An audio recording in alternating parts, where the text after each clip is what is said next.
bienvenue sur ma chaîne. Aujourd'hui c'est un petit tuto pour réaliser donc ce petit porte-monnaie tout simple. Donc avec un biais, un petit porte-clés pour pouvoir l'accrocher sur son sac à main. Donc là je l'ai garni à l'intérieur de quelques petites piécettes. Hop. Dedans il est doublé avec des coutures donc qui ne sont pas apparentes. Et il se présente comme ceci. Donc on est à peu près à 10 cm sur 10 cm de large. Il est comme ça, il est replié là et à ce niveau, il est comme ceci. Je trouve très sympathique. Donc pour le réaliser, c'est à nous. Alors en termes de matériel, il nous faut donc deux coupons comme ça. Alors c'est du coton que j'ai pris de 26 sur 14. 26 sur 14.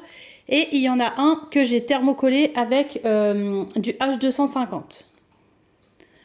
Il nous faut également donc une fermeture éclair. Alors la fermeture éclair, prenez-la assez grande. Ça va être plus facile pour faire les surpiqûres par la suite. Donc il faut qu'elle soit plus grande que cette largeur-là, donc c'est-à-dire plus grande que 14 cm. Alors moi j'en ai pris une de 20 cm, je pense que ça va suffire. Ensuite, il nous faut un petit coupon. Donc celui-ci mesure 5 cm de large sur 14. Et il nous faut un petit crochet. C'est un petit crochet comme ça. Hop. Et j'allais oublier, il faut également donc 15 cm de biais pour ensuite donc fermer notre petit porte-monnaie. Donc ça ira à ce niveau-là. Voilà, pour le fermer bien comme il faut. Donc il nous faut à peu près 15 cm. Alors pour l'assemblage, excusez-moi, je vais partir avec ce coupon, la petite fermeture et la doublure. Donc je vais faire en deux étapes. Pour les débutants, ça va être plus facile. Endroit contre endroit, on vient positionner la fermeture éclair. Alors l'idéal, c'est de faire des marques pour éviter d'être décalé par la suite. Alors moi, ce que je fais toujours, c'est je fais une marque là et je fais la même chose en face. Vous allez comprendre pourquoi par la suite, ça va éviter de décaler votre tissu. Hop, vu qu'on part pas en fait d'un côté ou de l'autre, c'est plus facile. Moi, je pars à peu près au centre et du coup, je fais une marque ici pour quand je vais pouvoir superposer mon tissu, qu'il soit pas décalé et du coup qu'on soit vraiment bien aligné pour la suite. Donc, j'ai fait mes marques là et là. Je vais venir donc avec mon pied à fermeture éclair faire une couture, donc point d'arrêt, couture au point droit, point d'arrêt. Ma couture est faite ici. Maintenant, ce que je vais faire, c'est que je vais venir prendre mon autre morceau, endroit contre endroit. Je positionne comme ça. Hop. Donc l'idéal, c'est de bien tout aligner. Et on vient repasser exactement au même endroit sur la couture. Point d'arrêt, couture au point droit, point d'arrêt. On repasse exactement au même endroit. Donc j'ai bien repassé ma couture à ce niveau. Maintenant je me retrouve avec ça, donc c'est-à-dire hop, la doublure qui va être là et le tissu extérieur. Donc vous pouvez faire votre surpiqûre maintenant ici, hop, en prenant donc les deux tissus. On peut faire la surpiqûre maintenant. Ensuite, ce qu'on va faire, c'est qu'on va plier ce côté à ce niveau. Donc c'est pour ça que je vous avais dit de faire des repères pour être bien aligné. On refait une couture là, point d'arrêt, couture au point droit, point d'arrêt. Et on fait exactement la même chose de l'autre côté. Donc là, tac, on reprend notre coupon et tac, on le positionne ici. Point d'arrêt, couture au point droit, point d'arrêt. Donc normalement, on se retrouve avec quelque chose comme ceci. Alors vous pouvez le faire en deux étapes pour la pose de la fermeture comme je vous ai montré tout de suite. Moi je vais le faire en une seule, c'est-à-dire que je vais poser et le coton extérieur et la doublure en même temps. Et ensuite il restera donc la surpiqûre à faire. Donc j'ai fait la couture à ce niveau pour prendre et la doublure et le tissu extérieur. Donc comme ça, ce que je vais faire maintenant, c'est que je vais ouvrir.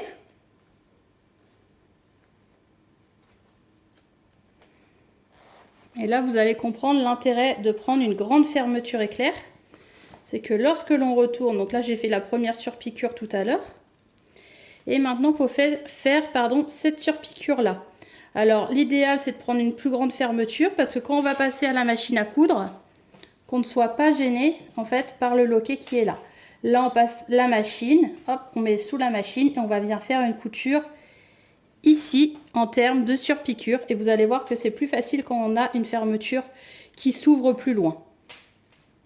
Hop, donc on rabat le tout comme ça, on met bien tout à plat et on vient faire une surpiqûre à ce niveau.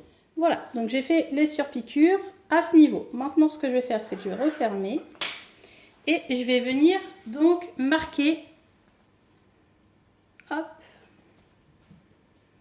le bas comme ça. Je viens marquer le bas. Excusez-moi, donc j'ai coupé l'extrémité pour plus de facilité. Donc l'ouverture est là, j'ai coupé le petit bout. Donc une fois qu'on est là, hop, je fais mes repères. Donc ce que je fais, c'est que je fais mes pointes. Hop. Je vais ouvrir un petit peu et je vais, tac, sortir la doublure et le tissu extérieur. Donc je les mets chacun d'un côté comme ça. Voilà. Je les mets chacun d'un côté. Comme ça. Donc j'ai mes petites pointes qui sont là et là. Et à ce niveau, donc j'ai coupé pour que vous voyez plus facilement. La petite pointe là, on vient la mettre ici. Et la petite pointe là, hop, de la doublure, on vient la mettre là. Donc normalement on se retrouve avec ça. Et on va venir faire point d'arrêt, couture au point droit, point d'arrêt à 1 cm du bas. Donc on est côté où c'est fermé, on n'est pas côté où il y a le petit loquet. J'ai découpé pour que vous puissiez voir la différence. Donc point d'arrêt, couture au point droit, point d'arrêt. J'ai fait mes coutures là. Vous voyez, j'ai repassé plusieurs fois au niveau de la fermeture éclair. Donc une fois qu'on est là, tac, on va prendre une règle et on va venir faire des carrés, donc hop, de 2 sur 2. 2 sur 2 comme ça, en partant de là et de là. La même chose. De 2 sur 2. Hop, ici des carrés de 2 sur 2. On va découper.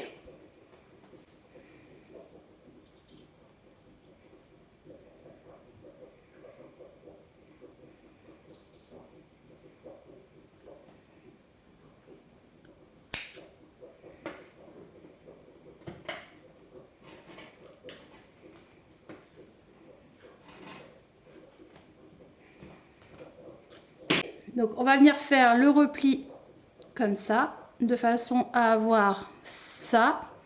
La doublure, on vient la mettre également de ce côté. Donc évidemment, il faut bien aligner. Et on vient prendre et la doublure et le tissu extérieur et on fait une couture à 1 cm du bord ici. On fait la même chose de l'autre côté. Donc tac. La doublure par là. Hop, donc là je le fais vite, mais pensez à bien épingler pour que ça soit bien aligné. Et on vient faire une couture à 1 cm du bord ici. Voilà, j'ai fait ma couture là qui reprend l'autre côté. Et j'ai fait ma couture ici qui reprend également donc la doublure là. Donc maintenant je vais venir retourner le tout pour voir un petit peu ce que ça donne. Hop. Donc à l'intérieur on est avec une finition impeccable. Voilà, et on va passer donc maintenant à l'étape suivante pour fermer donc le haut. On va ensuite prendre donc notre morceau, notre petit coupon de tissu qu'il nous reste, et on va venir donc le replier donc comme un biais. Donc ce que je fais, c'est que je plie le milieu comme ça. Ensuite, tac, tac, je replie vers le centre. Je viens replier comme ça et je vais venir faire une couture à l'extérieur et une couture à l'intérieur. Donc au plus près du bord ici et au plus près du bord ici. Donc on a cousu ça, hop, ça va être pour mettre donc le petit fermoir je sais pas comment vous l'appelez exactement, hop, à ce niveau pour pouvoir accrocher notre petit porte-monnaie où on a envie. Donc voilà, alors ça on va le mettre de côté. On va repasser au petit porte-monnaie. Maintenant on va le fermer vers le haut. Alors ça c'est l'étape assez, on va dire la plus compliquée. Ce qu'il faut faire c'est bien aligner. Tout à l'heure on avait fait des repères, donc on aligne bien au niveau de la fermeture des deux côtés. Et on va venir faire, alors moi ce que je fais c'est que je fais une entaille. Avec mes ciseaux, au lieu de faire un repère, je préfère faire une entaille, je trouve que c'est mieux. À 1 cm sur le côté. Je fais une entaille comme ça. Donc là, je me retrouve avec une entaille comme ça. Et cette entaille, je vais venir mettre entaille contre entaille, comme ça. De façon... Alors, il faut faire ça proprement. Entaille contre entaille. On prend la doublure et le tissu extérieur. Donc évidemment, le mieux, l'idéal, c'est de mettre des épingles. Et on va se retrouver donc avec ça. Donc on fait pareil de l'autre côté. Entaille contre entaille. Et on va venir faire une couture à 1 cm du bord ici. Donc normalement, hop, on a notre repliqué là. Donc ici et ici, on a 2 épaisseurs. Donc point d'arrêt, couture au point droit, point d'arrêt. Et on fait plusieurs allers-retours ici pour bien prendre la fermeture. Alors surtout, là je le dis parce que je le vois, faites pas la couture avant d'avoir ouvert votre fermeture éclair. Parce que si vous faites la couture avant, vous ne pourrez plus remettre le loquet. Donc on ouvre avant. Même l'idéal, si vous voulez déjà, c'est de le couper. Vous pouvez le couper tout de suite, comme ça, vous êtes sûr de ne pas vous tromper. Hop, on le laisse ouvert et on vient faire la couture à 1 cm du bord avec les petits replis qui sont là. Donc, mettez bien des épingles pour que ça tienne bien. Et on fait la couture comme ça, à 1 cm du bord. J'ai cousu ici, j'ai fait plusieurs allers-retours au niveau de la fermeture pour qu'on se retrouve avec ça sur les côtés. Donc maintenant ce que je fais, c'est que je raccourcis un peu à ce niveau-là. Et il ne nous reste plus qu'à mettre le biais et ce petit porte-monnaie. Alors ça, soit vous le mettez devant, comme ça, soit vous le mettez derrière, comme ça. Donc moi je vais le mettre à l'arrière. Donc comme ça, ce que je vais faire, c'est que je vais faire une couture à ce niveau. Ensuite, je vais en profiter pour mettre mon biais. Alors mon biais, ce que je fais, c'est que je le pose comme ça. Je fais une couture ici, point d'arrêt, couture au point droit, point d'arrêt. Je vais, donc là je vais raccourcir un petit peu, mais je vais replier ce côté et ce côté. Et une fois que ce sera cousu, j'aurai plus qu'à le replier devant comme ça. Et à ce niveau-là, il suffira de faire une couture pour fermer. Et voilà, donc on se retrouve avec ce petit porte-monnaie qui est terminé. Donc avec la doublure à l'intérieur, la petite fermeture. Donc j'ai plus qu'à y mettre ma richesse. Hop. Et je peux l'emporter partout. Donc voilà, j'espère que ce petit tuto vous a plu. Je vous fais plein de gros bisous. N'hésitez pas à mettre des petits pouces bleus. Vous pouvez également vous abonner à ma chaîne. Je vous fais plein de bisous et je vous dis à très vite.